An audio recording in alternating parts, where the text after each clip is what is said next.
mind if I run to my car and get the right backpack? It's far away. What's you need? Paper and pencils. Somebody have a pencil for you can borrow?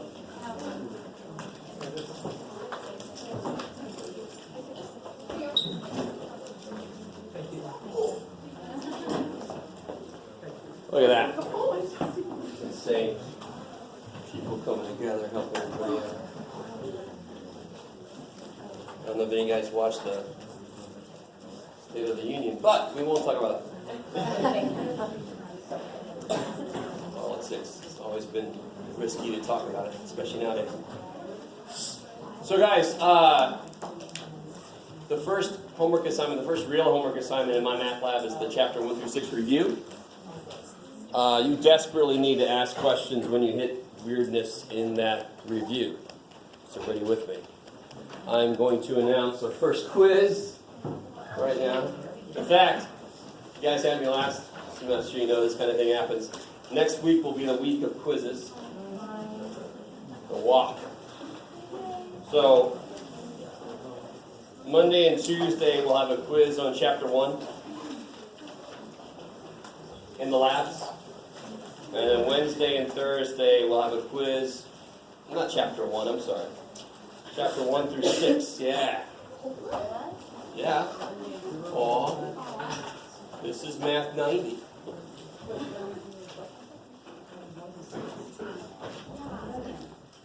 Everybody with me? Okay. Math 90. And then Wednesday, Thursday, we'll do some stuff from chapter 7. I'll tell you more specifically. Yeah, quiz. Week of quizzes next week. Yay. Yes, ma'am. Say again? Quizzes? No. Quizzes are really basic. They really are just, did you do the homework? Because if you did, you should be fine. Everything in the homework could be on the quiz. Oh, hell yeah. That's from the review stuff. Yeah. Yes? Are quizzes in the lab? Yes. Quizzes are in the labs. That's why I put like Monday and Tuesday labs. Will that, and Wednesday, Thursday labs, we'll do that. I like it. Now for tests, I'll have a practice test. Tests got a lot of stuff on them, so I'll give you a practice test. Yes? Is it on paper? Yes, it's on paper. Yes.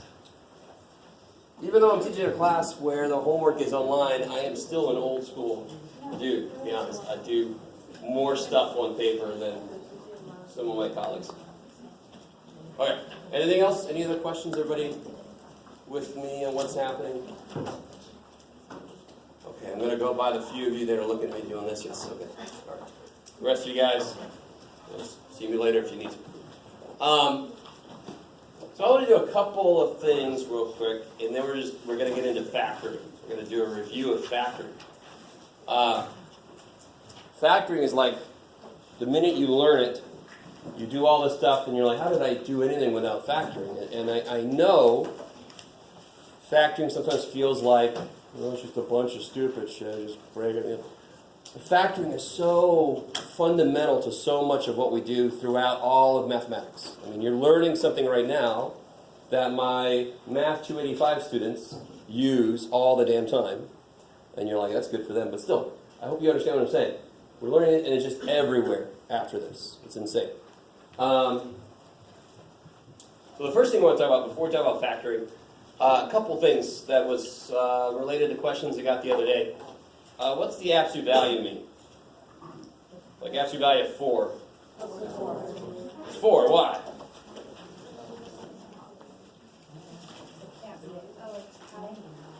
What's the absolute value based on? Yeah, it's based on distance, right? If you told me that the distance between you and me was -4, I'm a little worried about where I am. I'm in you. I don't know. Quaid. Right? It can't be negative distance. I don't care if I turn around, I'm still the same distance away from you, right? So absolute value is based on distance. That's why it's always got to come out positive. I'm gonna trip you up here in a second, though.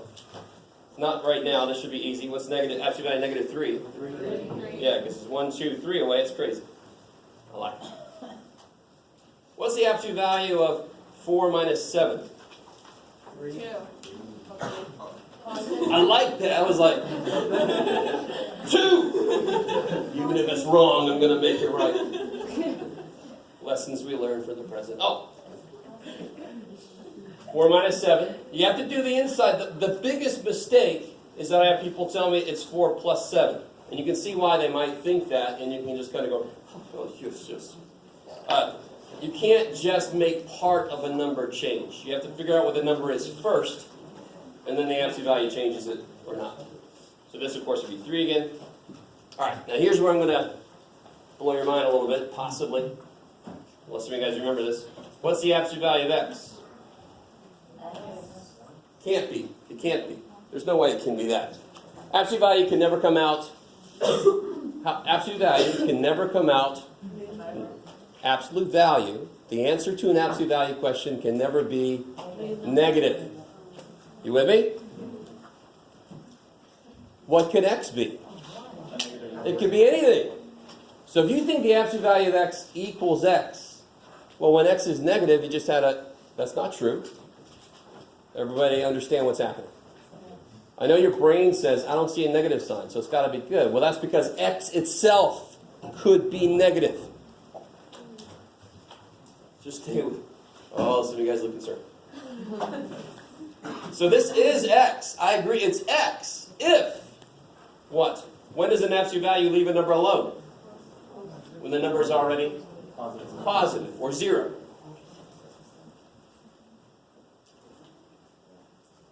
Everybody cool with that? We're capturing the rules of the absolute value. What's it do to a positive number? Nothing. Bam. What's it do to a negative number? What do I do to negative 3 to make it become positive? Erase the negative? No, do something to it. How do you make it become positive?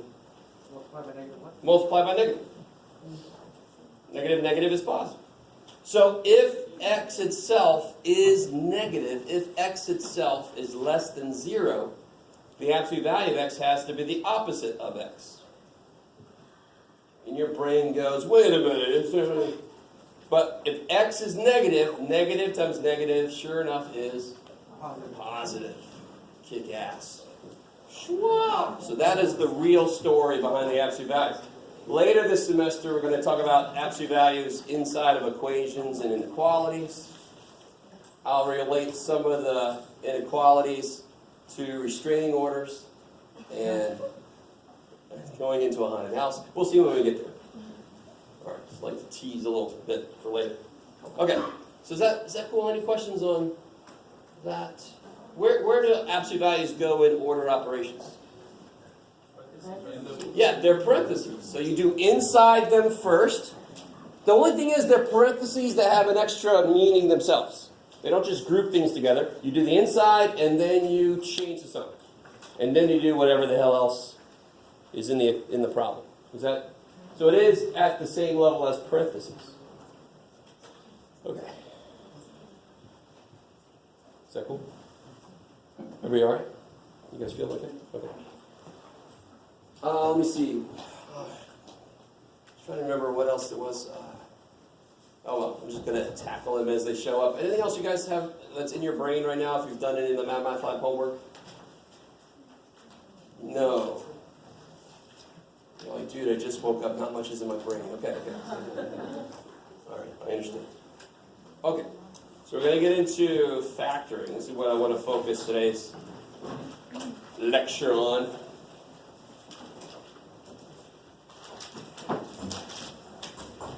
This is a review, so I'm not going to do every little thing that I would do as if I was teaching this for the first time. But if you took me for Math 90, I had these papers called motivation papers, and we're trying to show you the motivation behind how we factor certain things. But just to review, how would I factor something like this here?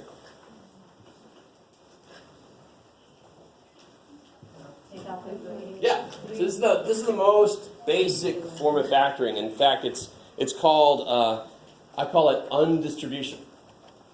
The uncola. Undistribution. You're the opposite of distributing something. You always try this first. So if you think about it, what did somebody distribute?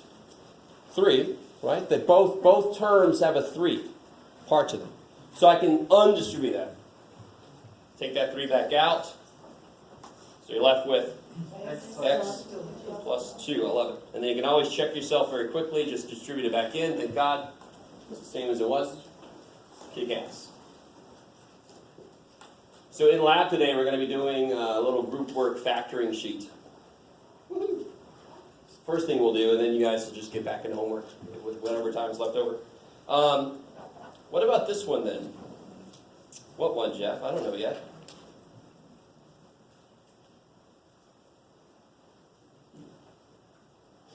What you got, Jeff? Yeah, I like that one. Is there a GCF there? What is it? No. I just wanted to be eagle for a minute. And then, since I put this down here, I was a little more evil than I wanted to be. Since I put this down here, anybody remember how to actually try to do the next step? How do you try to factor this? Do you do the Sure. factor? Personally, now listen. If this helps you for some damn reason, it's like, it's beautiful. Don't get me wrong. Anything that helps you get the answer, I'm fine with it. Except for one thing. There's a method that some teachers call the bottoms-up method. You guys ever heard of that? You're all like, sounds like something else. I agree. I don't like that method. So if I see it, I'll tell you what it is, and I say, stop doing that method. It's black magic. All right. So yeah, now I'll tell you right now, this is not going to factor. What would I have to find? Factors of what?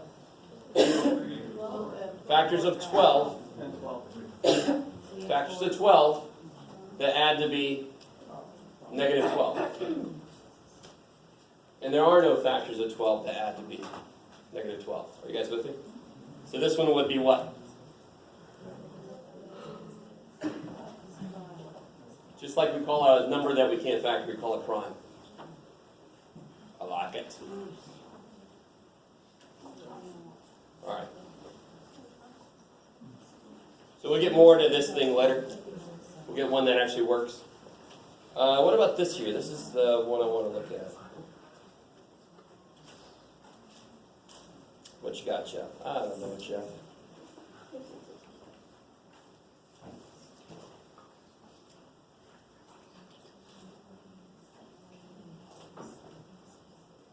I like it.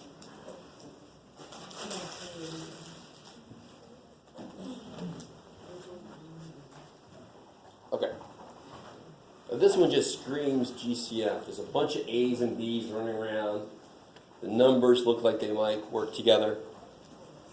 So what number can I take out? 3. And then how many A's can I take out? 1 A. You always take out the least. The first dude can give 3. But the last dude, if you try to take 3 from him, he'd freak out. So I'll call this sort of like the fair tax man. He won't take more than you got. So if I took out a 3, an A, and how many B's? 1. Real quick, little tiny note. Do you see how I put what I'm taking out a little bit over? So then right below there, I can put what's left. People that put it here, they make silly mistakes real easy. So what's left from this term if I take these out? 6 divided by 3, 2. Good. I had 3 A's, took 1. I had 2 B's, that took 1. That's exactly what you can say to yourself. I like it. I like it a lot. And then what happens here? 18 divided by 3? 6. A squared divided by 8. B's gone. Aw. And then what? Do you close it? Plus 1. I love it. I love it. Placeholder, dude, right? Or what's 3AB divided by itself? Freaking 1. If that wasn't there, when you distribute, do you get all three of these back? No. Shit. That's why you can also look at it as a placeholder. Now, let me show you something I show my students when I do factoring. This problem is done. Are you with me? Right? Can you factor the inside? No, you get like this extra B thing. You can't factor the inside. Bam. I'm going to do another thing here with this that you never have to do yourself. If you've had me before, you know what I'm about to do. What variables do I have in here? Obviously, I've got A and B. Let's say that A is, let's say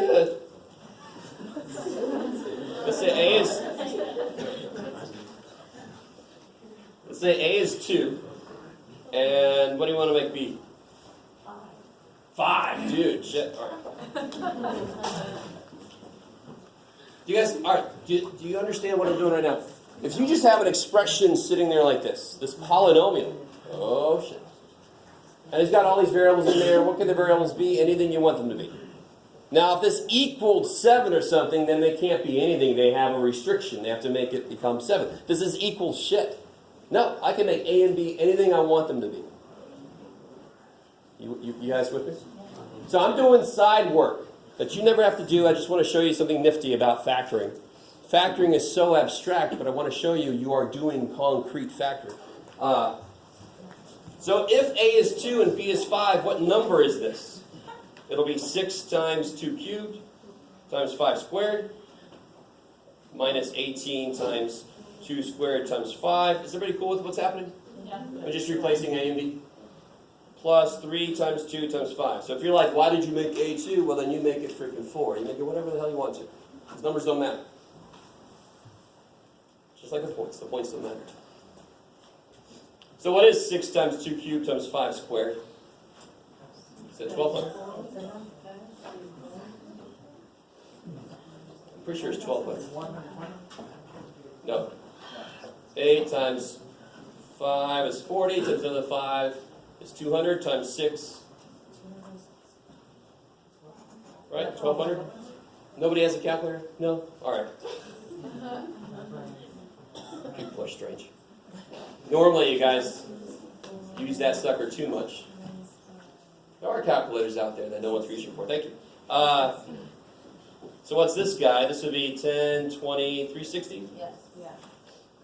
Plus 30.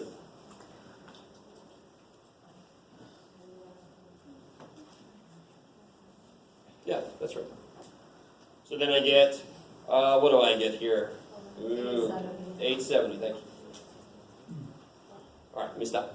You guys understand the process? You could have made the number smaller, you could have made them negative, you could have made one of them 0, that would have been kind of silly. Same thing's going to happen if you do it. Now, what number is this? 3AB. That would be 3 times 2 times 5, that'd be 30, right? Okay. And then what number is this? This would be twice 2 squared. Let me just write it all down for right now. Minus 6 times 2 plus 1. This is 30. I'm not doing anything amazing here, right? I picked some numbers and I threw them in. 30 times 40 minus 12 plus 1. 30 times 29, I think. And sure enough, 30 times 29 is? 8. Yeah, so when you factor any expression, you just factored an infinite number of numbers. So that's why sometimes it's a little bit hard. I don't know if you understand what I'm saying. If A is 2 and B is 5, what number is this? 870. What is one way to factor that? 30 times 29, the result we got. What could A and B have been? Anything. And how many, what's anything mean? How many things is that? More than a lot. It's an infinite number. So when you factor an expression, you are factoring an infinite number of numbers all at once. That sounds like a damn good, morning. What'd you do this morning? I factored an infinite number of numbers. What'd you do? Shit, man, I slept in. All right. All right. Okay. Sorry. I gotta take you through that because it's good to see. Has everybody got what they want from that? Yes. Yes, more than you want. All right. So here's the next level of factoring. This is well, I guess we should do one of these. Let's do one of these here. See if I can make one up real quick. That works. That would be always nice, Jeff. Let's see.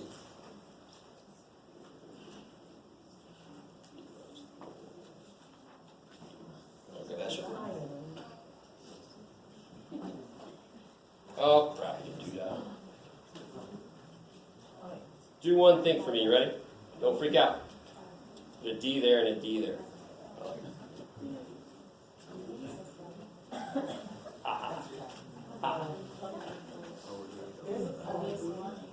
Say again? Minus because I have a dot at the top. Oh, that's just a stray dot.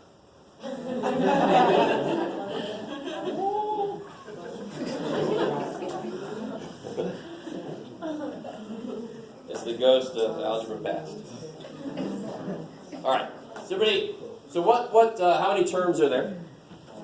4. 4 terms means you use what method? Grouping. I like it. I like it. Hopefully this is coming back.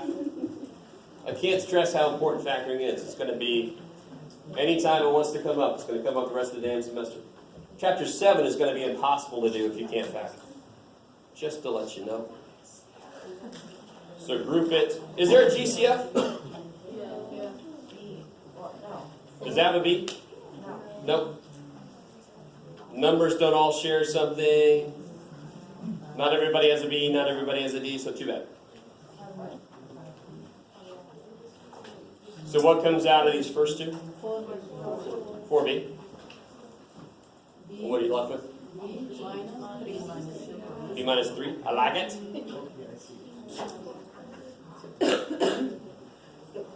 Now, minus 5B. all right. Wait. Is everybody cool so far? Just every now and again, somebody go, what? And I'm waiting. Is there going to be a question off of that? Now listen, you got to let this be nice. I feel really good about this one, right? I mean, that's really easy. This tells me what this has to be.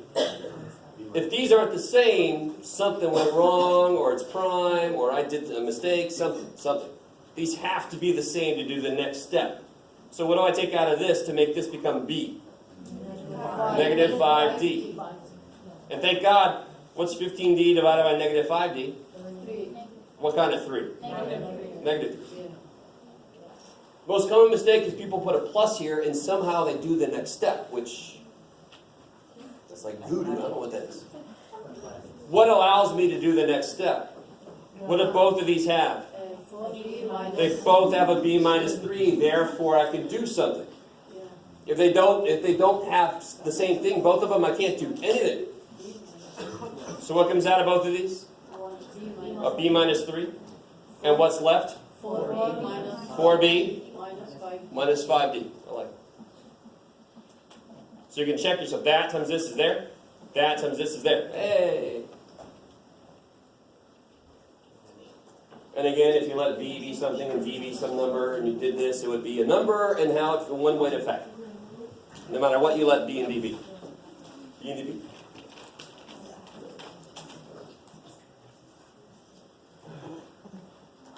Okay.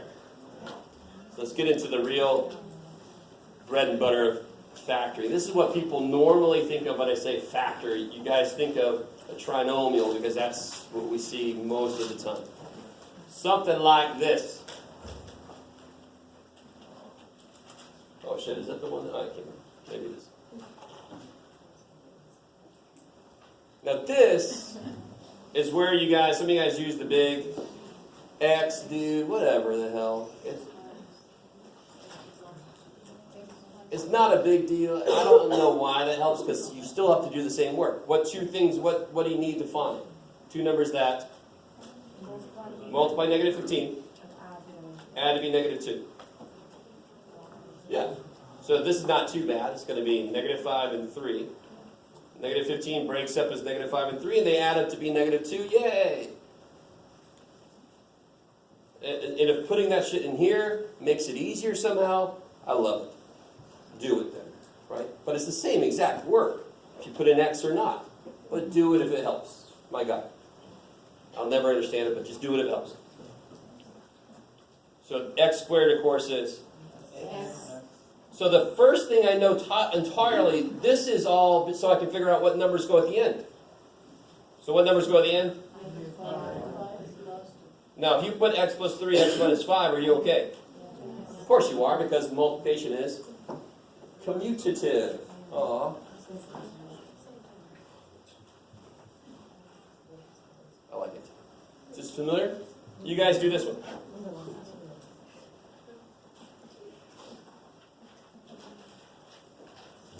Let's see, nothing too. Oh yeah, I like that.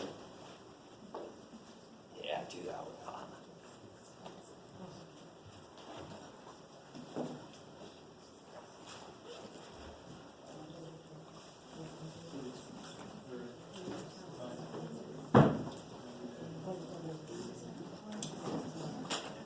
April, are you out there, April?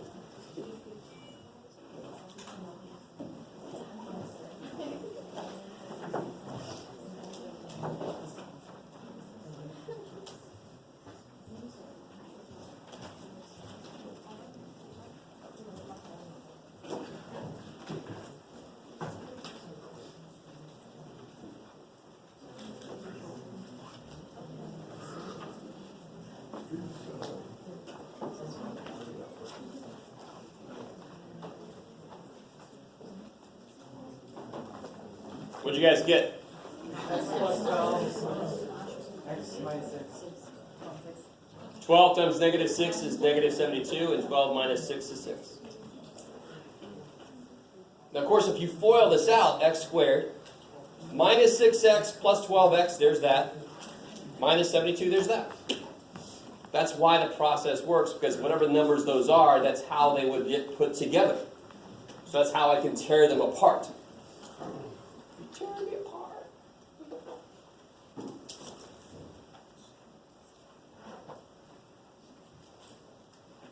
So what about this one here?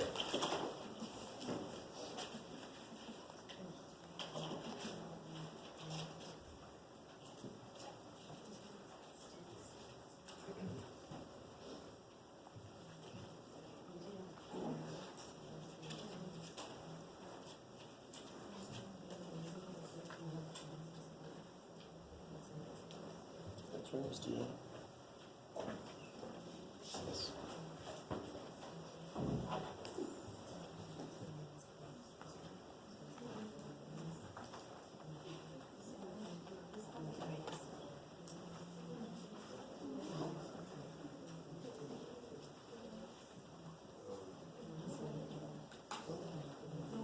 All right, let me make sure everybody's doing this. You could be really evil to yourself and skip the first step and make this so much harder than it should be. What's the first step? Take a 3 out. GCF will save your ass from either making it harder than it's supposed to be or because it's the only thing you can do. So my God, take a 3 out. What do you get left with? Minus 4, plus 4. Sorry.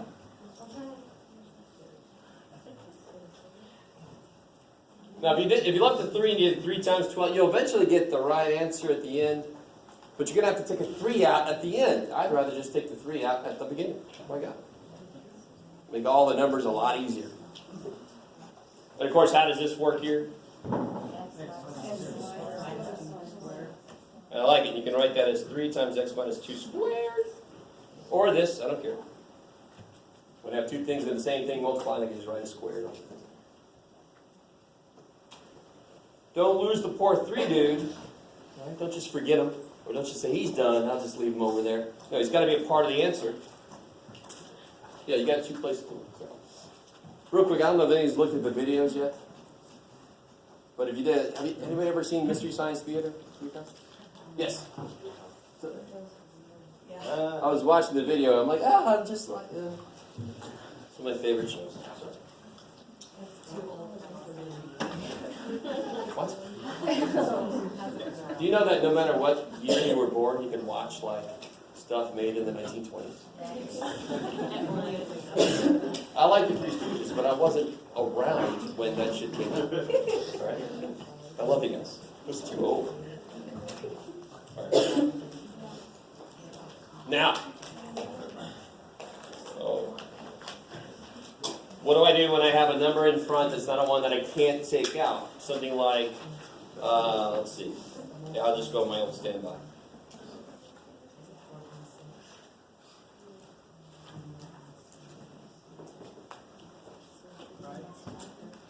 No, not prime. Don't get too excited. On a test or a quiz, I'll probably have at most one that's prime. So if you're saying that 5 of them are prime, you're probably not right. Same thing in the homework. Be really careful. Don't get prime happy. Prime. Don't do that. So this, I can do this. And I have a little worksheet that I use in Met 90 that explains the idea behind why this method works. Yes, sir? Say again? Okay, I can do that. So what's the first step?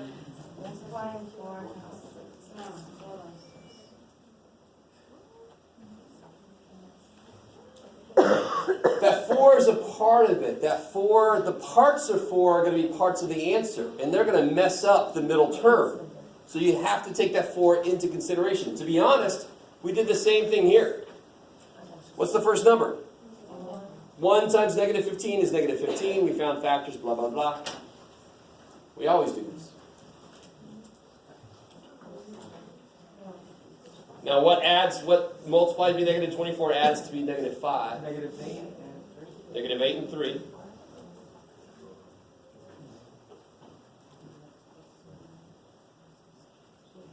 Now, here's where the interesting step comes in. What's the next step?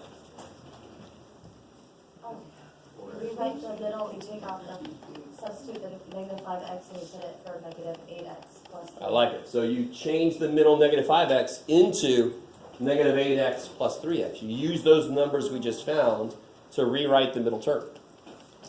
If you were taught to divide negative 8 and 3 by something and then that gives you the answer, quickly drop that shit.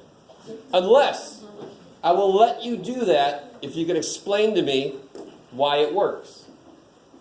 Nobody's been able to do that yet.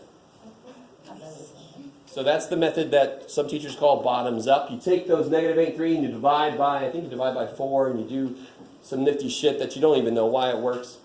So if you can explain to me why it works, then I'll let you do it. If you can't, no, forget it. Do you understand? This is the hard step. This is the hard step. So if you have a teacher that taught you to divide those numbers by something and then magically put shit somewhere, there's no reason for that. There's no reason to have the idea hidden from you. What am I going to really do? I'm going to make these 3 terms become 4.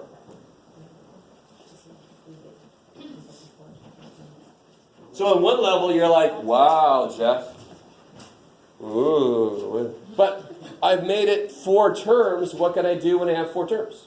Group. And grouping is relatively easy. It's just GCF a couple times, right? So what comes out of these 2? 4x. 4x. Good? These are the same, thank God. So that's a good sign. In fact, I call this this is not a name I made up, the surefire method. If it's factorable, then surefire it'll work. I'm a Georgia boy, but I didn't learn this in Georgia, but my teacher must have been possibly Southern. I don't know. Surefire. So what comes out of these 2? X minus 2, and you're left with 4x. So again, if you divide this by 4 and you divide this by 4, 3/4, 8 over 4 is 2. Right? There is something there. There's a way to kind of make a process that works. But if you use that process but you can't explain to me why it works, I will not take it. So if your teacher never explained it to you, well, that's stupid. They should explain to you everything, right? So don't use that process unless you can explain it to me. I like it. Okay. So you guys try this one. Let me see. I'm gonna make one up on the fly, so I hope the guy won't hear it.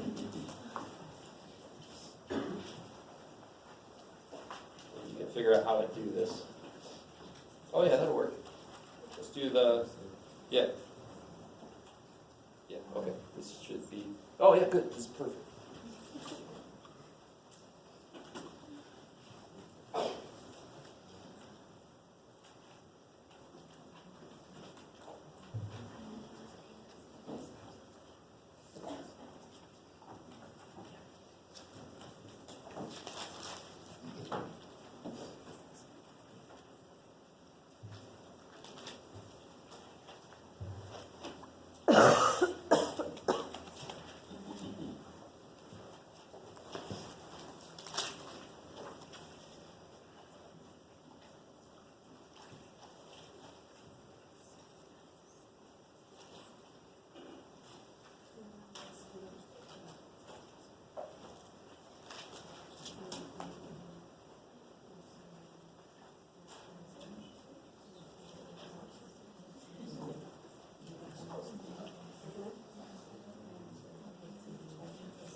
Okay. So what's the first step? Multiply 8 times negative 8. It should feel kind of familiar. Negative 12. Yeah, negative 12 and 6. Multiply to be negative 72, add to be negative 6. We had one earlier just like that. It's being semi-nice to you. Now what do I do with those numbers? I'll tell you what to do with those numbers. Rewrite the middle term so you make 3 terms become 4, because the method for 4 is relatively easy. So the 8x squared and the minus 9 are still there. The middle term I just break up. Oh, yeah, they're 9.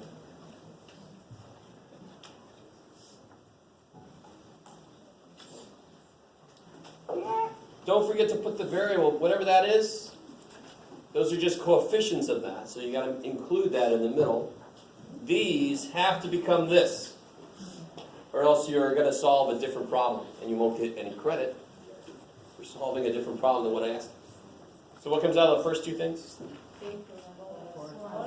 4x. 2x minus 3. I like it. Plus 3. These are the same, thank God.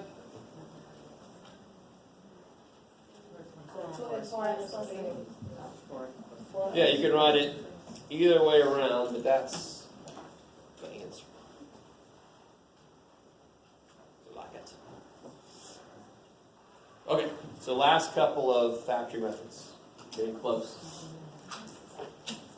10 minutes left, so you guys don't have to crane your neck to look at the clock.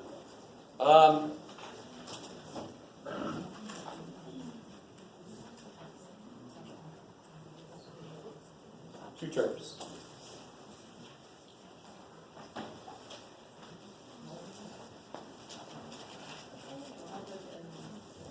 What do you call this form?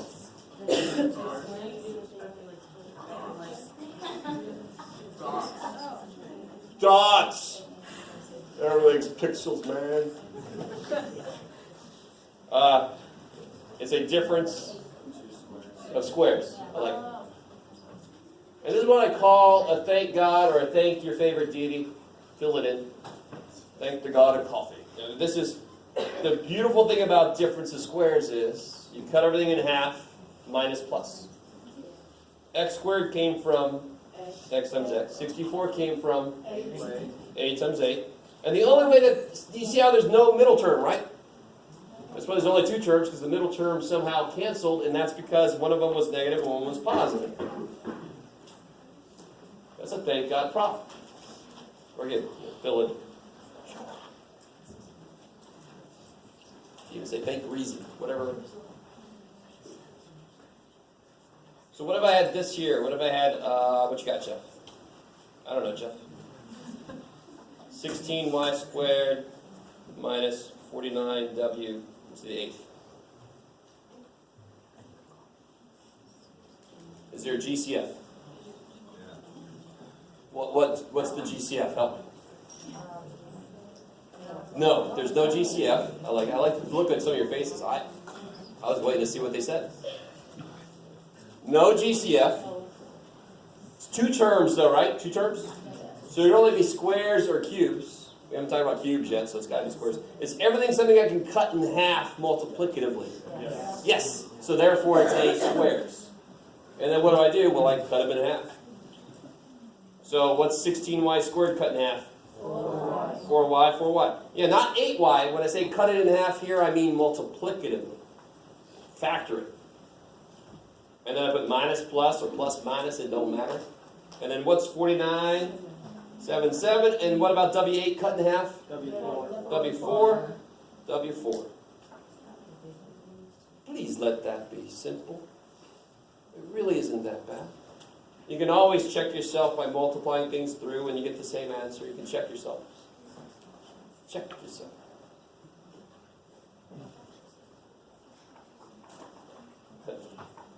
Old school stuff. Alright, so what about this funky cubes thing I just mentioned? This is where I bring in Pulp Fiction. You guys ever seen Pulp Fiction? I want you to have somebody. I came up before I was born, son.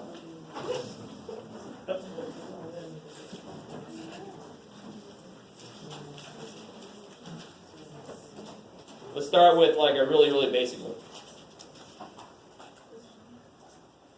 This is the one that people hate the most because you can't quite sink your teeth into it like you can the other ones. You got to remember where things go. But remember, what do we do with squares? We cut them all in half. So what do we do with cubes? We cut them in thirds. So we got cubes. So what's x cubed? And cut it into its parts. It's x times x times x. What's 8? 2 times 2. So here's the trick. I'm not teaching this, I'm reviewing this. So here's how this works. You have a little dude and a big dude.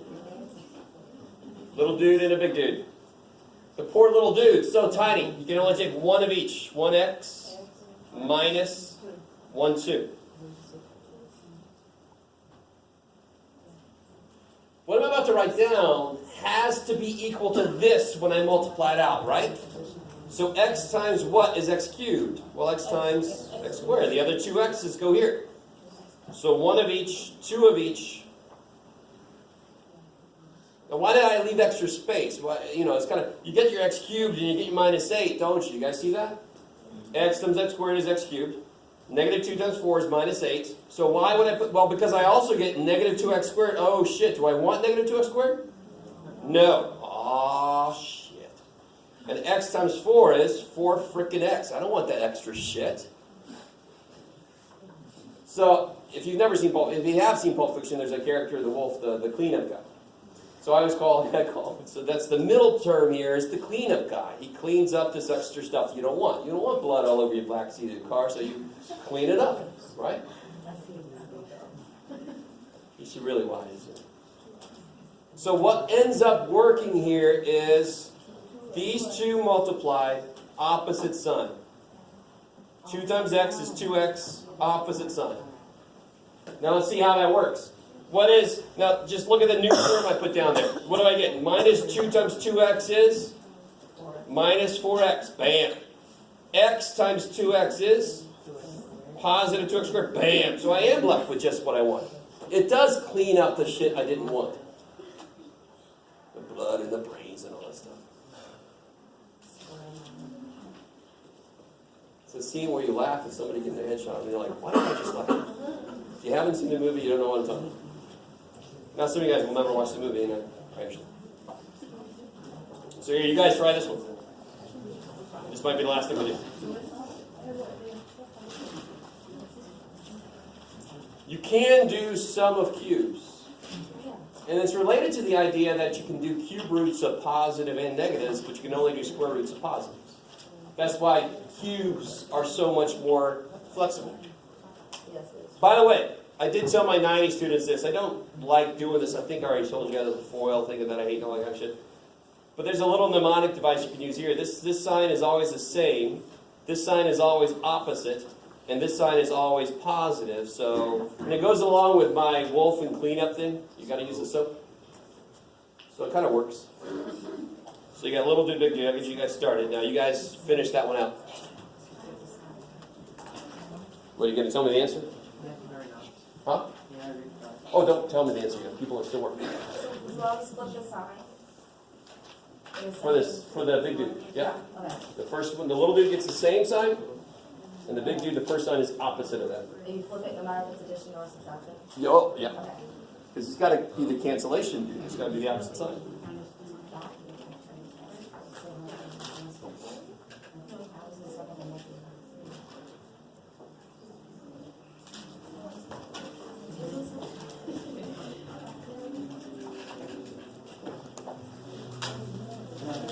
Yeah.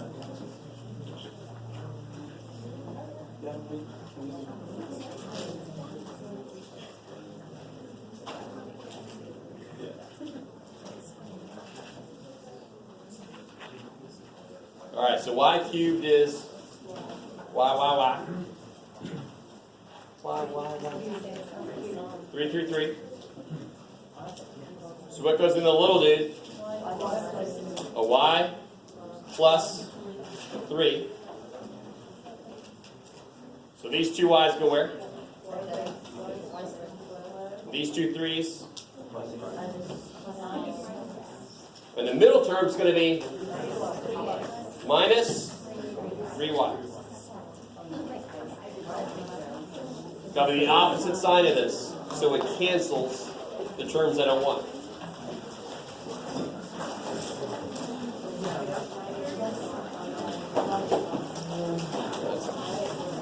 All right, I'll see some of you guys here in a bit in the lab.